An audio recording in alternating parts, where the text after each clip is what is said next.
স্বাগতম সময় দিগন্তের সংবাদে।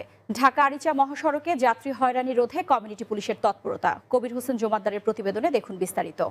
ঢাকা আরিচা মহাসড়কে যাত্রীদের কাছ থেকে অতিরিক্ত ভাড়া আদায় ও বিভিন্ন ধরনের হয়রানি প্রতিরোধে সজাগ ভূমিকা পালন করছে কমিউনিটি পুলিশের একটি দল। সাবেক সাভার থানা শ্রমিক দলের সাধারণ সম্পাদক ও সাভার হাইওয়ে থানার কমিউনিটি পুলিশের সভাপতি মাসুদ রানার নেতৃত্বে এই কার্যক্রম জোরদার করা হয়েছে।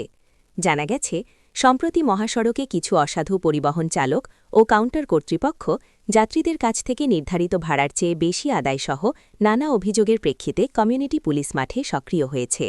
যাত্রীদের নিরাপত্তা নিশ্চিত করা এবং ভোগান্তি কমাতে তারা নিয়মিত নজরদারি চালাচ্ছেন। মাসুদ রানা জানান, যাত্রীদের কাছ থেকে অতিরিক্ত ভাড়া আদায় ও অযথা হয়রানি কোনোভাবেই বরদাস্ত করা হবে না।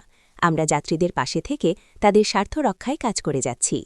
তিনি আরও বলেন, যে কোনো অভিযোগ পাওয়া গেলে তাৎক্ষণিকভাবে ব্যবস্থা নেওয়া হচ্ছে এবং সংশ্লিষ্টদের সতর্ক করা হচ্ছে। প্রয়োজনে প্রশাসনের সহযোগিতায় কঠোর পদক্ষেপ নেওয়া হবে বলেও জানান তিনি।